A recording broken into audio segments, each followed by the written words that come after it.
გოგა, ისევ ბავშვობას რო დაუბრუნდეთ. მშობლები დაშორდნენ ადრე. დიახ. რამდენი წლის იყავი? წლის ალბათ. ზუსტად. ანუ მამა ამაზე არასოდეს არ მილაპარაკია დედაჩემთან, იმიტომ რომ რატო გერიდებოდა ამ თემაზე ლაპარაკა? როდის გაიგე? არ მერიდებოდა. ეგ საერთოდ ეგეთია, მე ისედაც ცოტას ლაპარაკობდა. მით უმეტეს რომ ეს მოხდა ხა დედაჩემისთვის ხო ტკივეული იყო, ჩემთვისაც რა უნდა მილაპარაკა, რა უნდა გამიგო. თუ მოხდებოდა ეს მიზეზი რის გამო დაშორდნენ? არ მიკითხავს. იმიტომ არ მიკითხავს რომ ალბათ რომ მაინც რაღაცას ველოდებოდი ალბათ რომ მექებოდა ურთიერთობა იმ ოჯახთან მამაჩემთან მაგრამ მოხდა ისე რომ ვერ შედგა ჩვენი ურთიერთობა. ჩვენი ურთიერთობა შედგა ერთ ღამეს ვაკეში დამირეკეს და მითხრეს რომ მამაჩემს გელა ერქვა. ძალიან კარგი კაცი იყო, კეთილი ადამიანი იყო.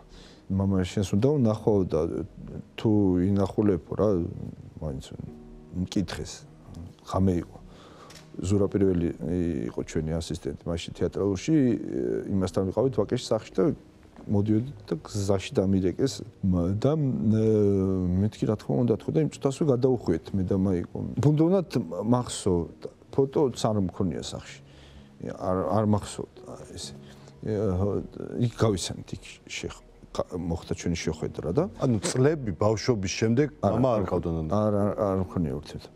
ცოტა რომ მოიყვანო ხო დაპატიჟებ ხორცში მე მითხრა მე რომ მოდი მე ვთხარი რა თქმა უნდა თქო აპარატური პირიქით მე ბედნიერი ადამიანი ვარ თქო რომ ეს დღე მოხდა თქო მე ბეკამში ცხოვრობდა მამა ჩემი ბეკამი არის სურამთან ხო და იქ ვარო და მე ჩამოდიო ჩემთანო და ეს სახლი შენია და ესე შემდეგოდ რო იცოდეო და მე დავილაპარაკოთ და მე ვთხარი აი ეს იქნება ჩემი მეუღლე თქო რა რო იცოდეთ თქო რა გავაცანი მაიკოც გაიცნო და მე ორ დღეში გავიგე რომ მამაშემი გარდაიცვალა მოლოდნელად ხო მოლოდნელად ესე გარდაიცვალა და აი რომ უნდა დაწყებულიყო ჩვენი ურთიერთობა და აუცილებლად დაიწყებოდა მაშინ აი ესე მოხდა რა ანუ მამასთან პირველი და უკანასკნელი შეხვედრა ქონდა ხო?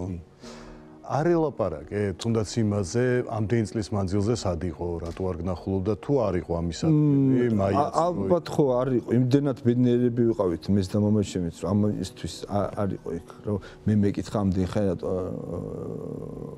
ნახულობდი ან რაღაცა მაგდაგვარ მე ხო ვიცოდი საწყენის მომენტი მაინც ალბათ ხო მაგრამ რა იცი მამაჩემი იმდენად ისეთი ადამიანი იყო რომ იმიტომ კი არ ნახულობდა რომ არ უნდოდა ჩემი ნახვა ერიდებოდა ხო რაღაცა იყო რაც უშლიდა ხეს იმიტომ არა რომ არ მატერიალური მხარე ალბათ არ ვიცი სხვა ოჯახი ყავდა არა არავინ არ ყოლია გასვენებაში ჩახვედი თუ ვერ მოახერხე აპატიე მამას კი რა თქმა უნდა მამაჩემს სიცოცხლე აპატიე როცა დავინახე რომ მე ძალიან მიდოდა მამაჩემთან შეხვედრა წლების მანძილზე პროიცოდი მამას აცხოვრობდა არ ქონდა სურვილი ჩასულიყავი შენ ინიციატივით და გენახა არა არ ფიქრობდი ამაზე არა მე ალბათ ჩემი შეცდომაც იყო მაგრამ ცოტა ცუდი ხასიათიც მაქვს ან წენა იყო და ფიქრობდი რომ მას უნდა გადაედგა ეს ნაბიჯი ხო ალბათ მაშინ ფიქრობდი რომ მათ თუ არ უნდათ ჩემთან ურთიერთობა მე რა უნდა ვქნე ხე მე არაფერი არ დამიშავებია მათთვის